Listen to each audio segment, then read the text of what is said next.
Is that legal? I'm sure. Because technically I'm not stealing. Who am I to think that I can release a drinks brand? Like, the amount of conversations I've had, and people are like, oh, have you thought of this? And I'm like, well, no, because I have no idea what that even means. Social media can be used in such a beautiful way, but unfortunately it gets a lot of backlash, and people can be very vocal about how much they hate me. That's fine. Where? Oh, it's got some bloody out. It's massive. Where? Are you joking? Oh my Jesus, Lord above, Hail Marys. Hello and welcome back for another episode of Jill Spills. This week we are going to be spilling the tea with a wellness entrepreneur and my very own sass queen, Steph Elswood. Hello. Hi. I'm so excited to be here, by the way. Oh, I'm so excited you to be here too. How mad is this? Jill, I'm so proud. This is insane. Like, this setup is insane. I look very professional. So professional. Thank you for having me on. Thank you for coming. So, as I say, wellness entrepreneur. Mm-hmm. You have you are the founder of Carouse, which is here. We're going to come and speak more about this non-alcoholic drink that you have put together and your ideas and the design, etc.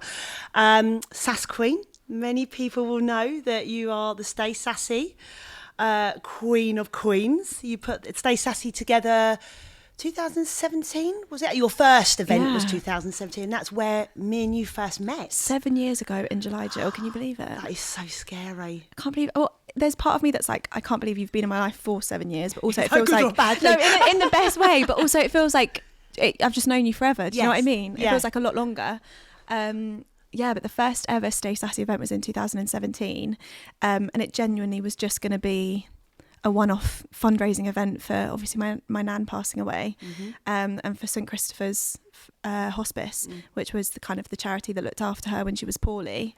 And do you remember it? It was literally like 20 people. It was incredible that day, though. Yeah. It was just so strangers all coming together in one room, and basically you put your own dance routine together, don't you? So the concept of the event was basically I had trained as a dancer kind of my entire childhood, teens, professional career to be a professional dancer, and unfortunately with that, mental health issues, eating disorders, like all of that stuff is rife because you need to be this perfect product that is sellable into every show and every casting.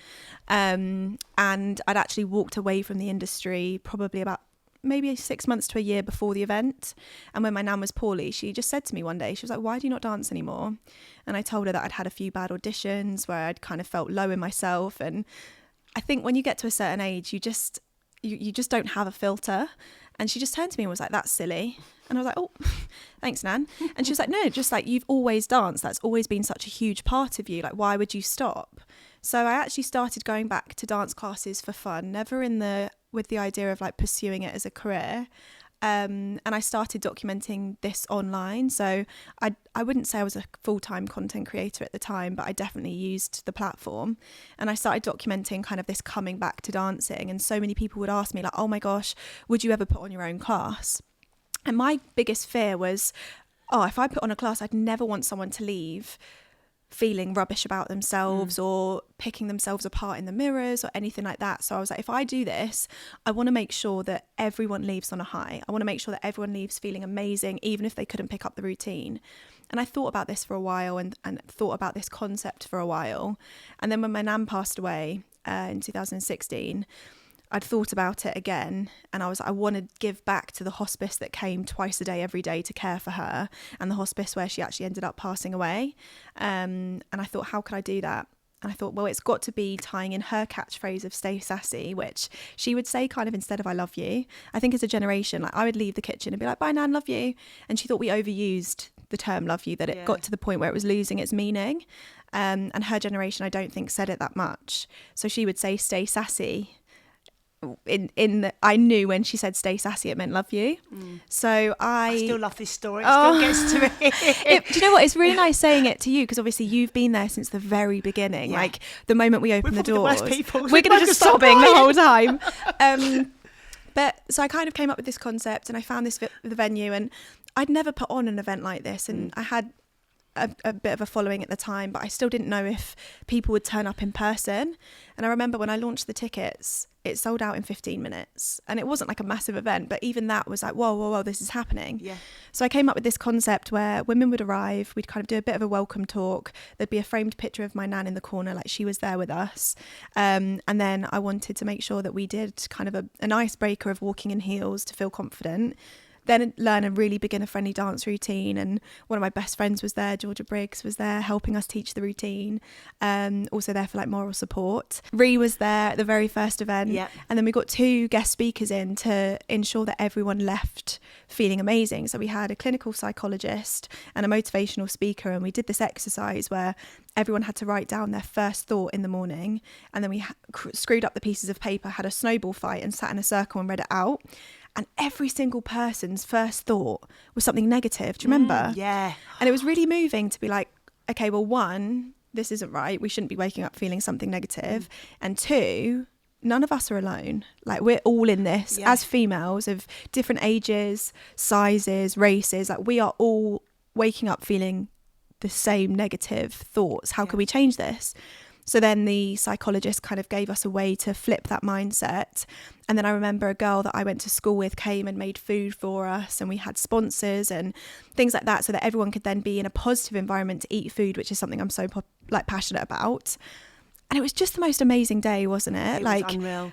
And I think it was a realisation of having those talks and those notes and those noticing that everybody was feeling a negative thought, that actually it was... I think you, right from that point, you made a very safe space for people. And I think that's why it continued to grow, because people were being very vulnerable, but actually was like, you feel like that. Oh, you feel like that. I mean, I came with my daughter, Casey, so we were, obviously a very different age group, but we both felt the same impact. And I think that's I always said, something you should be proud of, because... And moving forward, as we both know, it has just got bigger and bigger. The amount of girls that you have coming to each of the Stay Sassy now. Some that have been there from the beginning, some that couldn't even... I mean, how does that make you feel with some of those girls that some would walk in, and we're talking petrified, we're talking can't breathe properly... Mama Sue would come to their aid, or myself, or whoever was nearby. And then by the end... they're up on the floor with you doing the dance routine, and the significant change from beginning to end.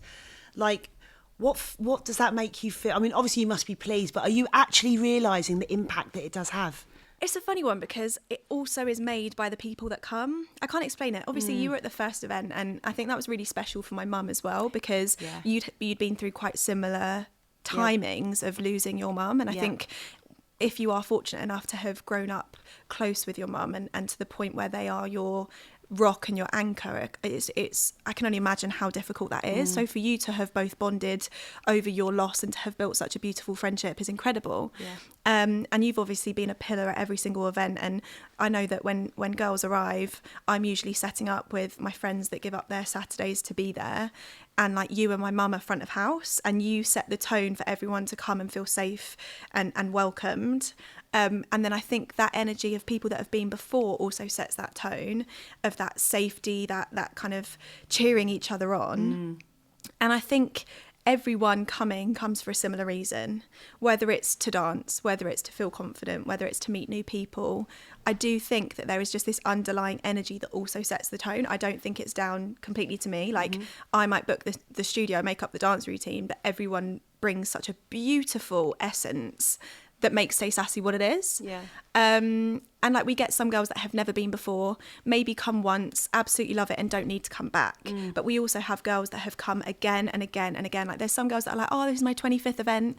And I'm like, oh my God, one, that's crazy. We've done that many. But also knowing that this is a place for you to release your inhibitions and to feel safe is something that's something I'm really proud of.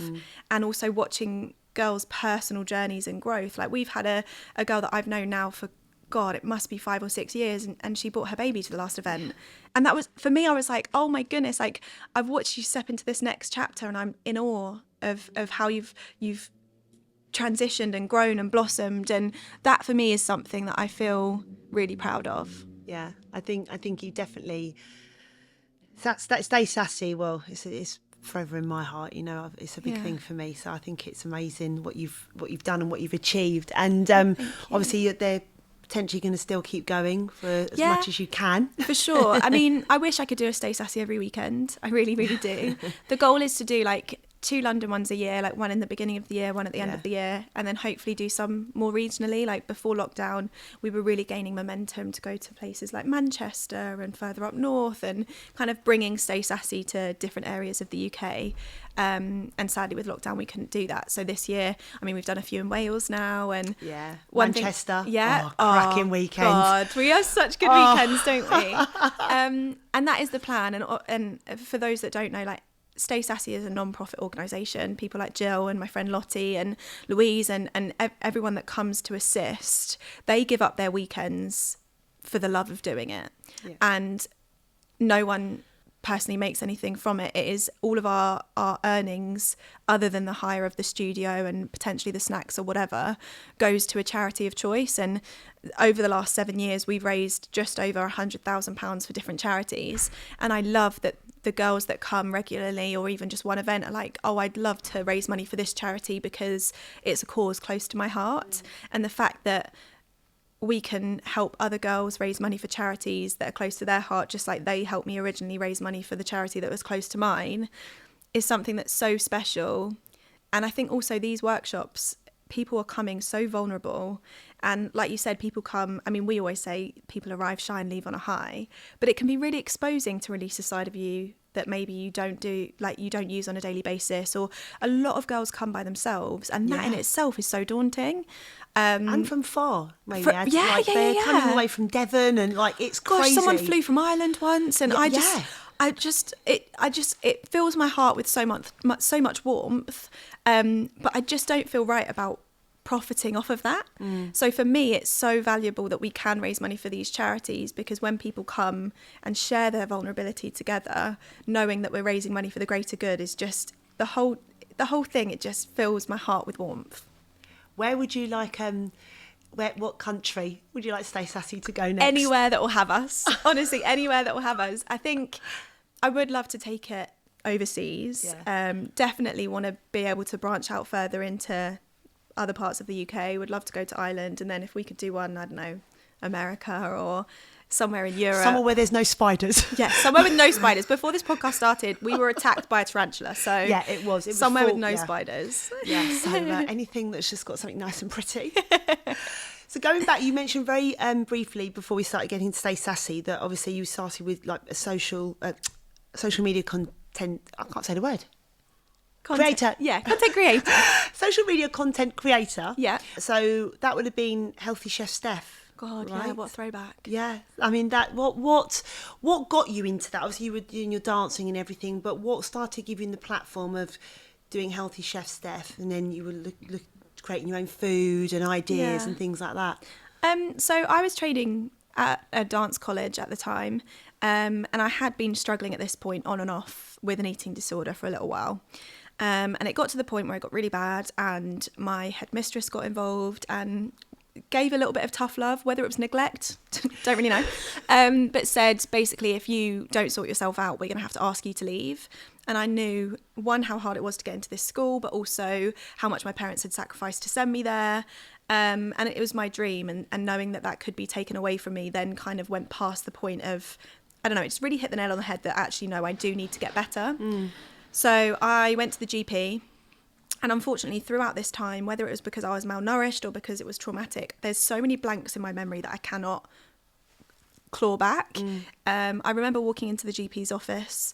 I remember my mum being asked to leave, but I don't have a clue what I said in that 15-minute consultation.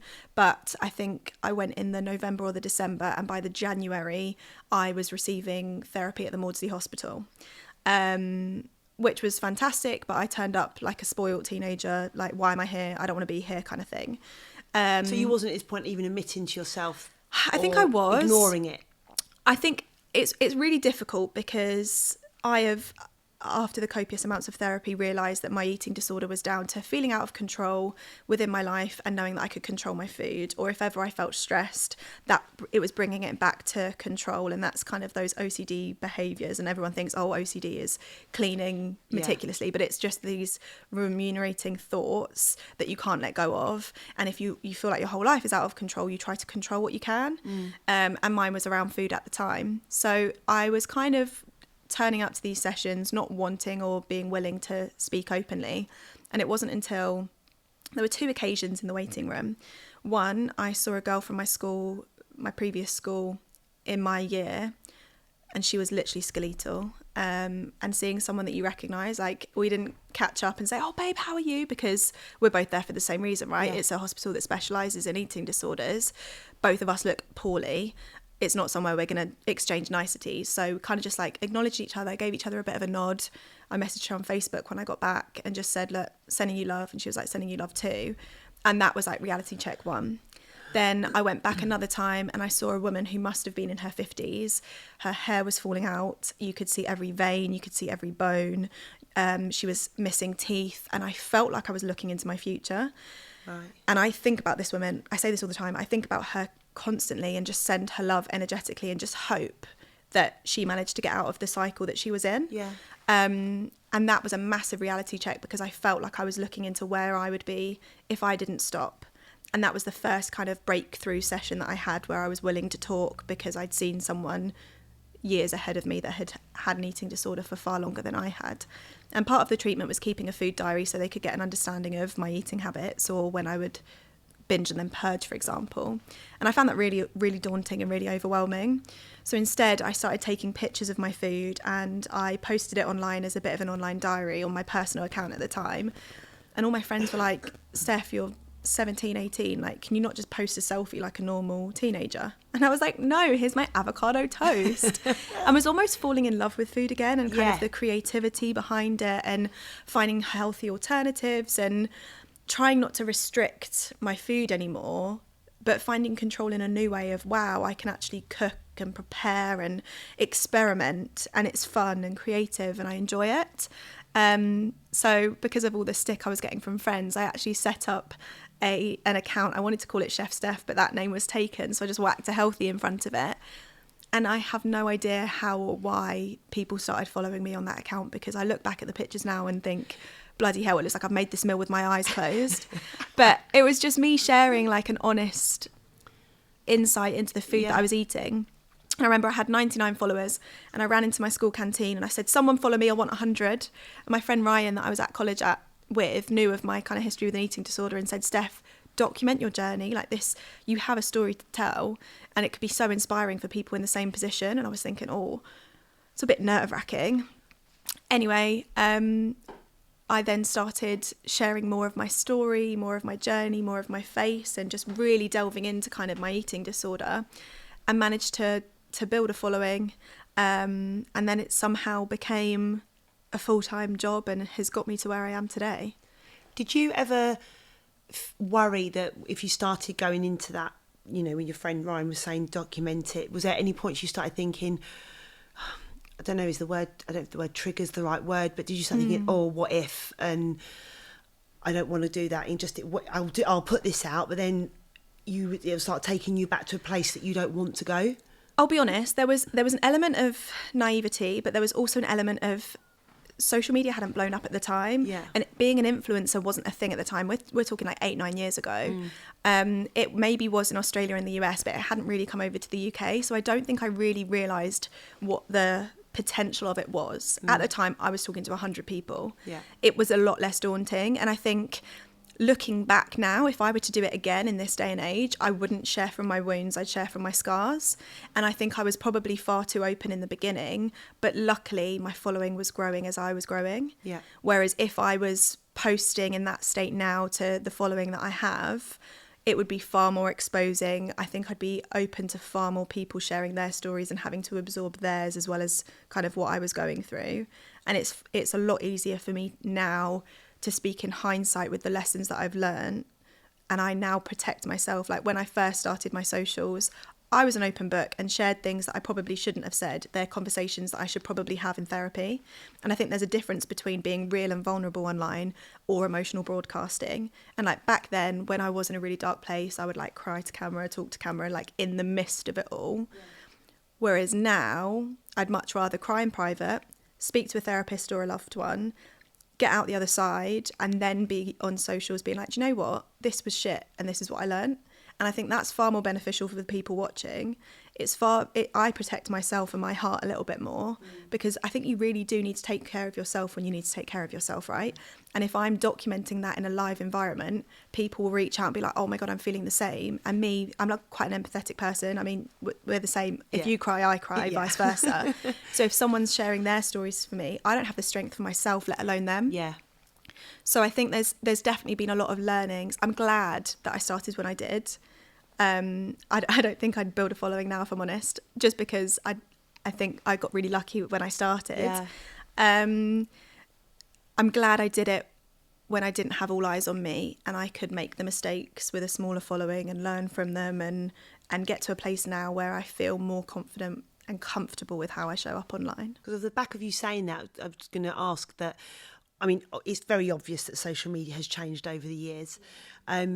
What challenges are more now than, as you say, I know obviously there was less followers, it was a lot easier to be open, but as you're saying now, you know, is it because of there's so many people that have to have a say? Yeah. You know, they feel they have a right to have an opinion on your life. So it's kind of also made you, okay, I'm going to pull back on that a bit now because yeah, I think it would affect you mentally, right? Yeah, I do take things very to heart. I'm very fortunate that I'm met with a lot of kindness, but for every 10 nice messages, there's probably one not so nice. I think it is an element of we are so disconnected with actually knowing a person or like forgetting that person is a real person behind the screen. We think we know them. We think we know them or we think we have a right to tell them when they're an arsehole. Do you know what I mean? Yeah. Or just to share their opinion without any repercussions from a private account is very easy. And look, I don't expect everyone to like me because I know I don't like everyone. I also know that maybe my personality is not going to mesh with everyone. However, I would never dream of sending someone I don't know a message that is so negative, especially if it's not constructive. I don't know. And I also think as well, when I started, being an influencer wasn't a thing. It wasn't an aspirational career. It wasn't something that had a reputation of being negative. And I think there's some great content creators out there who have so much to say and so many positive messages. But there are influencers that perpetuate a lifestyle and ideology that doesn't exist. And I do think that young women maybe shouldn't follow those as role models. And social media can be so fake. But I do try my hardest to not be this. I mean, anyone wants to post a nice pic of themselves occasionally, but I do try and have depth to everything I post or a reason or a meaning. Yeah. And I think I do struggle, like even introducing myself as an influencer, I would never do, because if someone doesn't know me or doesn't know what I speak about, straight away they will have a perception of who I am as a person, and that they may not think that I'm worthy of giving the time of day. Do you know what I mean? So I think there's a lot of perceptions that come with these roles now because of how they've been portrayed up until this point, which is sad because I think there's so many amazing content creators that I am inspired by and adore following because they have so much meaning and purpose, and social media can be used in such a beautiful way. Yeah. But unfortunately it gets a lot of backlash. And people can be very vocal about how much they hate me. I mean, credit to you, because obviously we won't go into it, but you know, I have seen some of comments that have been known about, and I, you know, I don't think people realise, as you say, that they see this person, they know them, but they're human, and I think they don't think words can affect someone. Do you think over the years it's something that you've had to make yourself like almost be a bit hardened to? Because I would imagine social media is a lot harder to get into now because of from the offset you're going to have someone say something. Yeah, I think I've definitely had to grow a thick skin. Like even in the performing industry, like one comment would set me off. Like I remember one of the main things that made me relapse with an eating disorder was my ballet teacher said, pull up your knees, they're saggy. All she meant was like, extend your leg, pull up your quad. But to me, I was like, I am a whale and I need to lose weight from my knees alone, and would go home and research exercises for my knees, which obviously we now know is not possible. Yeah. But like, I have always taken people's criticisms as feedback from a young age. And I would like, if I was in trouble, I would cry. If it would just feel like the worst. If ever my mum told me off or a teacher told me off or I'd made a friend unhappy, it would be the end of the world. So imagine getting like 50 messages a day telling me that I've said something wrong or done something wrong. I used to, when I first started, always try to look for the feedback in the message to try and improve and be better and not do it again. Whereas now, sometimes people are mean just to be mean. And I think I've learned to differentiate between the two. And if someone messages me like, hey, I followed you for a while, this is how I took your story or what you've said, blah, blah, blah, blah, I will read that and digest it and try to make sure that I don't do that again, or say, like, I love making jokes, right? But they don't always land. Yeah. So I will try to recognise when I'm wrong, or I've said something wrong, or the humour's not the right time or something like that, and learn from it. But if someone's literally just like, you're flat-chested and ugly, there's no constructive criticism in that. So I need to just learn to brush it off and disconnect and put my phone away. Or if someone insults me, do you know what I mean? Like, I'm trying to have a thicker skin to know when it's correct for me to try and learn and move on and grow, or when it's time to just like remove, follow, and do you know what I mean? Yeah. So following from you having to, you're saying sometimes you have to switch off or put your phone away. Obviously, it can obviously be quite draining because of having to be on your phone, I suppose, and having to post and get things out there, and then obviously wondering what feedback you're going to get and how to respond or not to respond. How do you switch off? How do you spend time away from that Steph and being back and being grounded to the Steph that you are? It's quite hard because I think social media has come so far in many ways, but the demand is a lot higher, right? When I started, you posted a square picture with a nice caption. Yeah. Now you have to post reels, you have to post carousels, you have to post completely different content on TikTok. YouTube's a different beast in itself. Now I'm on LinkedIn. Like, it's just never ending. WhatsApp is my least favourite app of all time. I wish I could throw it in the bin. And I think there's just constant demand where people are asking questions or comments, and you have to feed these algorithms, otherwise your engagement drops. And it is constant, but it is part and parcel of the job and the role.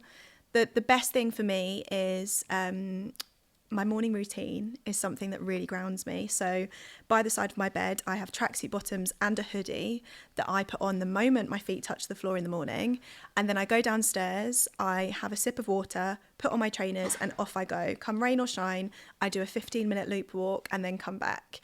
It is something that I have built into my habit system. I come home, have my coffee, write my to-do list, and then I start my day. If I don't do that in the morning, the rest of my day is chaos. I can't explain it. I feel like I just feel like I don't know where I am and everything like that. So my morning routine is something like, even being phone free for that half an hour, 40 minutes is lovely, because I feel like I wake up myself, I check in with myself before I check emails or anything like that. But also switching off of an evening. I know this is not the best like mental health advice, but trash TV. Love. Oh, do you know what? I think sometimes there's a doctor that I follow, and I'm like, okay, you're intelligent. You've done like 7 years of science or whatever you need to do to be a doctor. Like, I trust your opinion. She says that trash TV or rewatching series and stuff is actually really beneficial, because you disconnect and you can just get lost in a series where nothing is real and you can just escape. I love it. What's your favourite trash TV? Rewatching Gossip Girl at the moment, and it is the best thing I've ever done. It's so good. I haven't watched it. I know. Casey has told. Yeah, I've never watched. It's so good. Please don't have a go at me, guys. No, it's so good. And even things like, I love reading, but it has to be fiction. I went through a phase of thinking that I have to read self-help books, business books, all of these things. I love. And sometimes I'm like, when I'm winding down to go to sleep, I don't need to be absorbing things that I need to remember. I want to read scandalous Tudor royal novels about Anne Boleyn. And well, that's quite good. It's quite niche. But like Philippa Gregory, I've been reading her series about the Tudor royals and the Plantagenet kings for the last like 18 months.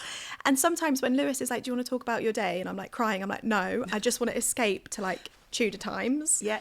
And read about beheadings and affairs and all of these like scandalous things.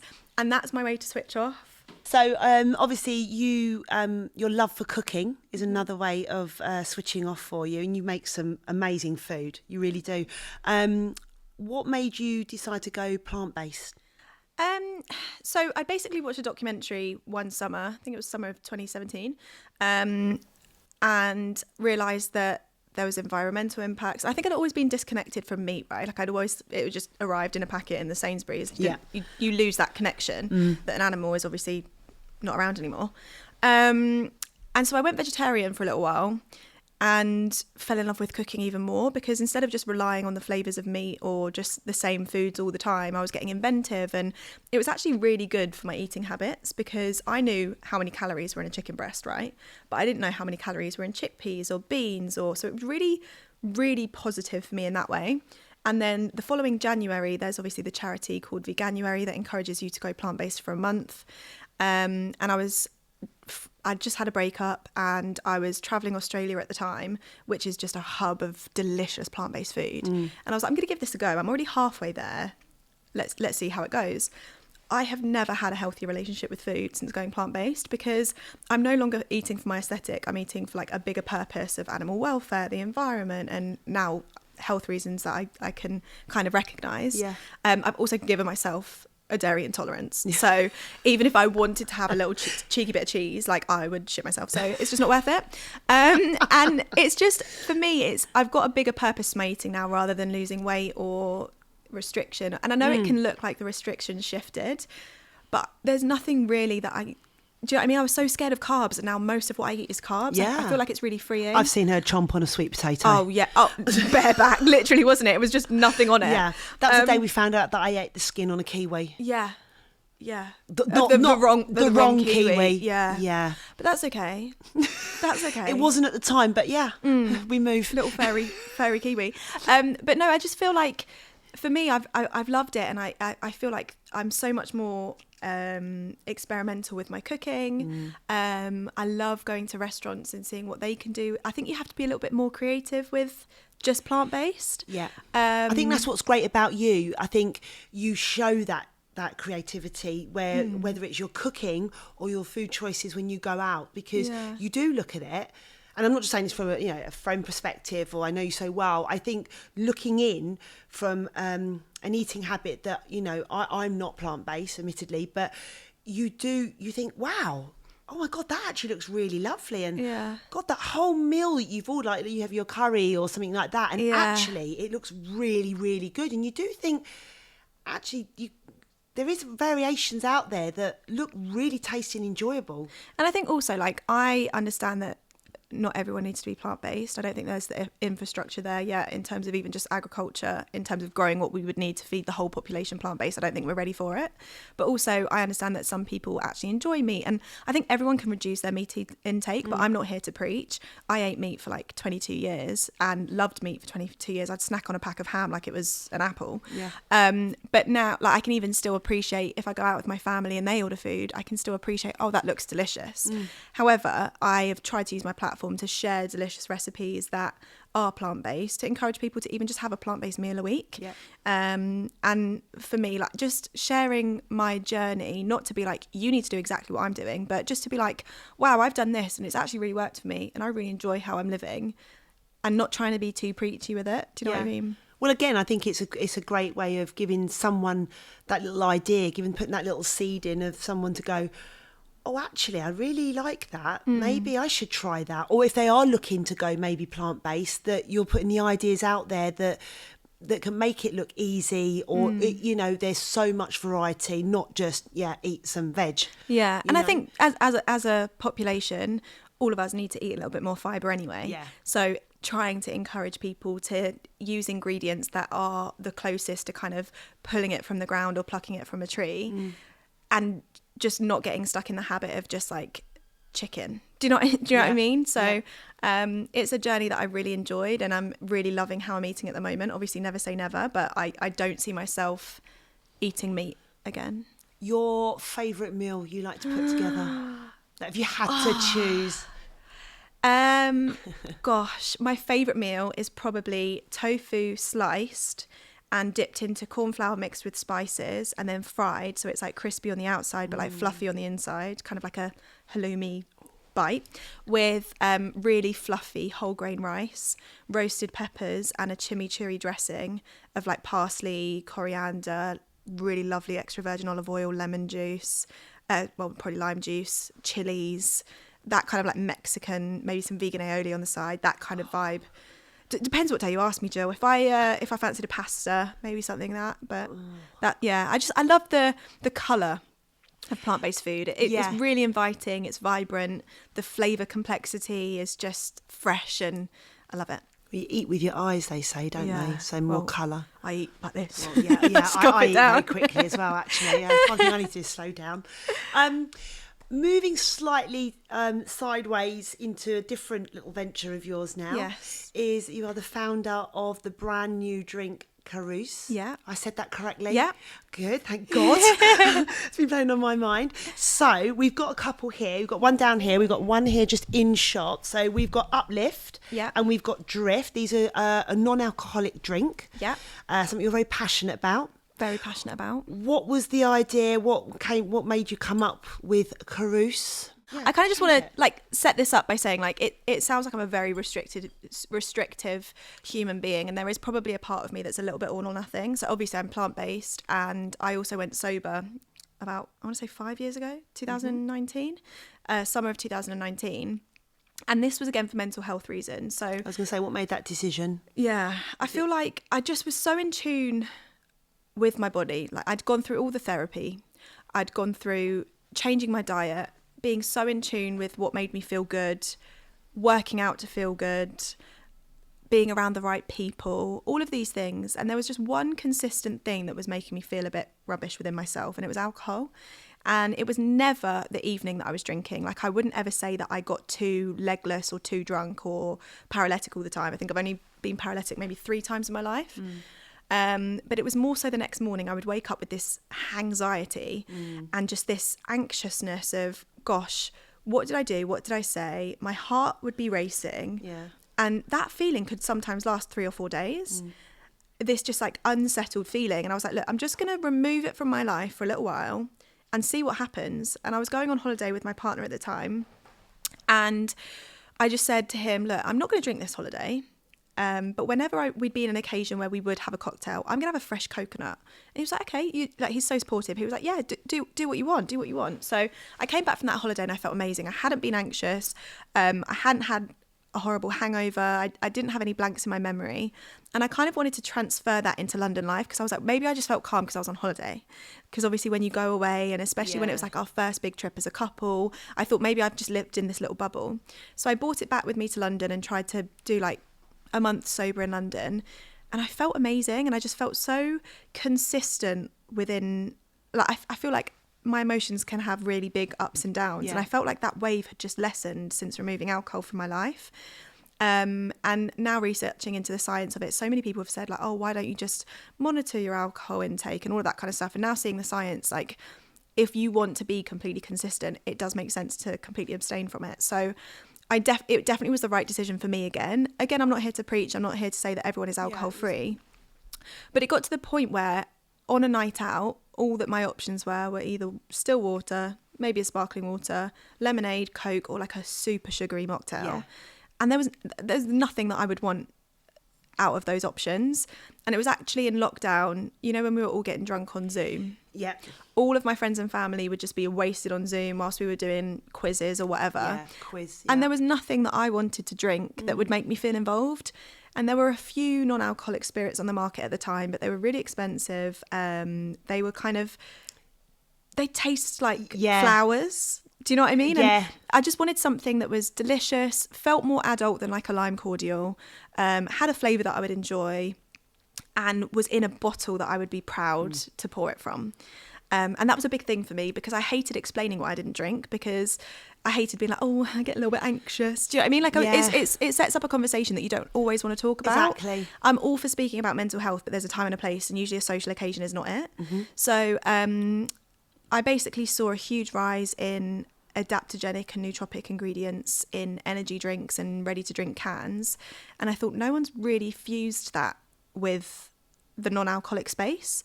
So what if someone could create a functional beverage that could potentially make you feel more calm and at ease, or maybe a little bit more energized, but without drinking alcohol? So I kind of just did a deep dive of Google, typed in synonym for until I found a name that I liked, and I found the word carouse, which means a noisy, lively drinking party. It's like an old English word. Lots of the books that I read from Tudor times use the word carouse or carousing, and I thought, what if we spun that to be pronounced as carouse, like no booze, carouse? And it kind of emulates that feeling of like a noisy, lively drinking party. You can still go out, you can socialise with your friends, but you don't need to be wasted. And that's kind of how we came up with the logo, which is like a dancing figure going into a martini glass. It's amazing. And then I thought, the main questions that I got from documenting my sobriety journey is, what do you drink to wind down after a long week? And what do you drink when you want to go out with your friends? So I was like, what if we created these two moods throughout the flavours, the ingredients, everything within the drink? And that's kind of how we came up with Drift and Uplift. So Drift has obviously got botanical extracts and these plant-based ingredients that can make you feel relaxed and more at ease. And then Uplift has got a flavour profile and these extracts that make you feel a little bit more alert and just like ready for a night out, basically. What one is your favourite? Oh, it's like choosing children. Yeah, I know. Do you have a favourite child? Yeah, no. I'm only so, joking, kids. So funny. I'll tell you after we offer. It changes, if I'm honest. To be completely honest, Drift is probably my favourite. It's a blend of like summer fruits, echinacea, cucumber, basil. It's the flavours that I'd reach for anyway. And I feel like most of the social occasions I go to now are more like those wind down environments. Yeah. So for me, Drift with a little bit of elderflower cordial, lemonade, ice and lime. That is me to a T. Yeah. I'd say it's more of like it's not reflecting the flavour of a Pimm's, but I treat it like it's a Pimm's. Yeah. Okay. Yeah. Do you know what I mean? Yeah. And then Uplift, it's more citrus, ginger, chili. Yeah. I love that if I'm like having a bit more of a lively. Yeah, that's got a bit of a kick to it, that one. Yeah, It? we designed it so basically as you drink it, it feels warm going down the back of your throat, Yeah. like alcohol does, like a rum or a whiskey would. Yeah. And that's definitely Lewis's favourite, which is interesting. Lewis is my boyfriend, by the way. Lewis. Sorry, I bring him into every conversation. We love Lewis. We do love him. So that's his favourite one. That's his favourite one, yeah. What is the one that you notice people go for more? So when they're buying it. Well, we sold out of Drift when we first launched. We had such an amazing launch that we sold out of Drift, and I was like, no, that was supposed to last us 6 months. I'm not ready for another production day. We just accidentally created a demand for a certain flavour, and I think on paper it's easier to, because it's so hard to be like, 'cause we're not trying to replicate gin or a vodka, right? So I can't be like, oh, we taste like gin, because we don't. No. We've focused on like delicious tasting drinks rather than trying to replicate something that already exists. So I think to people's minds, a summer fruit drink probably sounds a bit more appealing, but then a lot of people try Uplift, which is obviously more citrusy, more gingery, and it's a little bit more complex. They're like, oh wow, this is really nice. Yeah. So I've noticed Drift probably the main sales, but then when we do tasting sessions, people love Uplift. And I noticed that maybe men gravitate towards Uplift a little bit more and females to Drift. Yeah. We still need to, like, we only launched last May. It's coming up to the year anniversary. Can you believe it? Wow. That's gone so quick. So quick. Yeah. End of May was when we went on sale. Oh my gosh. Yeah. What's next for Carouse? Another drink, like another flavour? Are you looking at things like that, or are you just happy with these two for now? I've got ideas for flavours, but we've had a lot of issues up until now in terms of like sourcing glass and ingredients, and to add another flavour into the mix is going to just make that supply chain so much more difficult. Right, yeah. And like the procurement of everything, even like lids and tamper seals and all these things that I didn't even know about, because Jill, I've got my qualifications are in performing arts, Jill. Like what the hell? Who am I to think that I can release a drinks brand? Like the amount of conversations I've had, and people were like, oh, have you thought of this? And I'm like, well, no, because I have no idea what that even means. And I spend so much time on Google, and I remember before our first production day, it was like a month before, and our factory messaged me and were like, hey, so Steph, we've got everything on site, just wondering where your tamper seals are. And these are the little like lollipop stickers that stop people from like opening the bottle, emptying it and refilling it. Yep. And I was like, yeah. Oh, they're on order. Just remind me, what's a tamper seal? Joe, I had no idea. So he was like, oh, they're just these stickers, blah, blah, blah.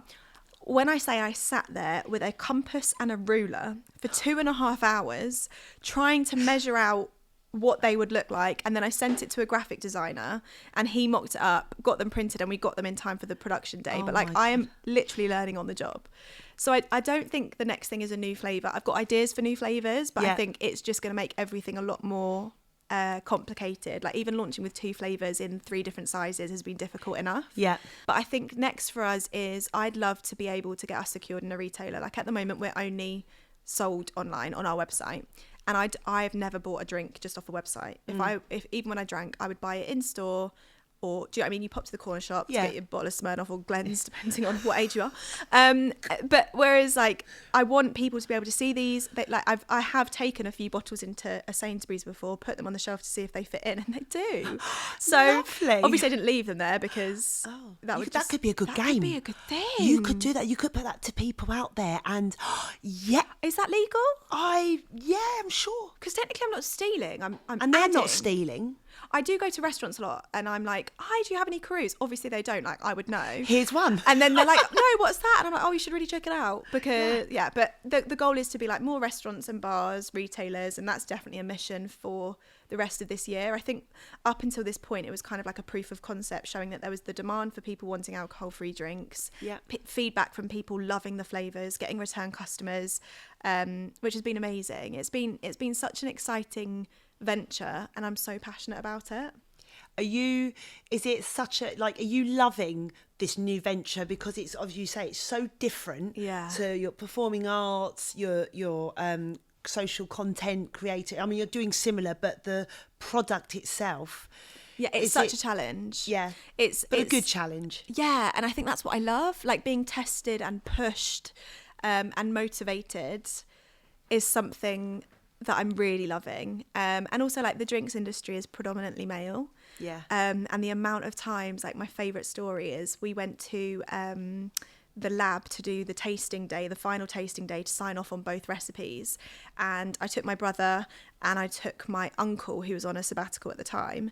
And when we arrived, and my uncle drinks a lot of alcohol, right? So I was thinking, if he likes this non-alcoholic spirit, then the chances are anyone will. Like if he likes it, everyone will. So I brought him along to get his opinion on it. Anyway, when we arrived, every single question was directed to the white middle-aged man. And my uncle kept answering like as best he could. And then he went, sorry, why are you asking me all these questions? Like, I'm a guest. This is who's in charge. And like pointed at me. Everyone then looked at me and was like, oh my God, I'm so sorry. And it was just so interesting, like that people's default reaction is ask them out. Basically. Which I found really interesting. And there's been a few instances like that since. And like, I just laugh about it. I don't take it personally, and I'm whatever. But I love that I'm just really being pushed out of my comfort zone on a regular basis. It helps me manage stress better in my everyday life. I feel like a little bit more confident to use my voice and speak up a little bit more. And I've definitely got over my fear of phone calls because I have to make so many all the time. Usually I'd be like, Mum, can you call someone? Call the GP for me, Mum, book me an appointment. Whereas now I'm like having to... I can do this. Yeah. Book me in at 8:20. It's really true. And I think... there's a lot of the time I'm like, wow, who am I to think that I should be the person to release a drinks brand? But why not? And that's something that I just hope that by documenting this journey online as well, that there's so many people that sit on so many amazing ideas but think, oh, I'm not the right person to do it. But what if you are? Yeah. So well, look at me starting a podcast. Exactly. And you're amazing. And I'm 50 next year. Yeah, but you're such a natural, and like the way you hold people's attention and the energy that you create even in everyday life, like you are the best person to do a podcast, and I'm glad that your own confidence allowed you to. I think as you say, and as long as you've got the right people to support you as well, because Lewis is a big supporter for you, isn't he? Sure. I mean, and my parents, and your mum and dad, they're just like cheerleaders, aren't they? I mean, they're amazing. And I think if you have the right people around you to support you and guide you, you can do anything. I think you need also a balance. Like if I had yes people around me all the time, constantly blowing smoke up my arse, that is a worry with social media, right? Like I've got a following of really kind, mostly women, like and some men, to be fair, that are just so supportive and want to see me win. But the problem is you then live in an echo chamber of like people constantly praising you. So I am glad that my parents especially are like, no, this isn't, like, just make sure that you're thinking about this, keeping you grounded a little bit. And I think that's really important. And I've got friends around me that I really value as well in terms of like, I know that, I don't know, just like you need those people that also question what you're doing from a place of love. Yes. To make sure that you are definitely making the right decision, rather than people that just constantly say yes and you think you're God's gift. Do you know what I mean? Yeah, totally agree. So where can they find, if people want to order and think, I want to try this, where can they go? You can find it on our website, which is drinkcarouse.com, or on Instagram. Our Instagram handle is drinkcarouse. And yeah, I just love people to try it and share feedback, because for us, like, taste was at the forefront, design was at the forefront, and just giving people an option that they'd feel empowered by, and just like really proud to take to a barbecue or to give as a gift. And It's a very pretty bottle. That's the thing. It is a stunning bottle. Thank you. I'm really proud of the design and how it tastes. Obviously I'm biased, but yeah, it's been a labour of love. Well, thank you. I've had Thank the you for best having time you me. coming on today. It's been so much fun. Thank you. I feel like every time I leave you, though, even if we go for lunch, I'm like, oh shit, I forgot to say this. Yeah, I know. It's going to be like that. Like, you're so easy to talk You can take to. that spider with you if you want. That's definitely not staying. Well, listen, I wish you all the success with Carouse. Thank you. And hopefully we're going to see this in the big stores. Yeah, watch this Hope space, people are hopefully. listening. Just saying. I would love you to come back on again once Carouse is up and out there. Oh my God, yes. Or, next day Sassy event, and we can find out more about Steph's journey. Thank you. Well, you're doing amazing, and I can't wait to hear the rest of the series. Thank you.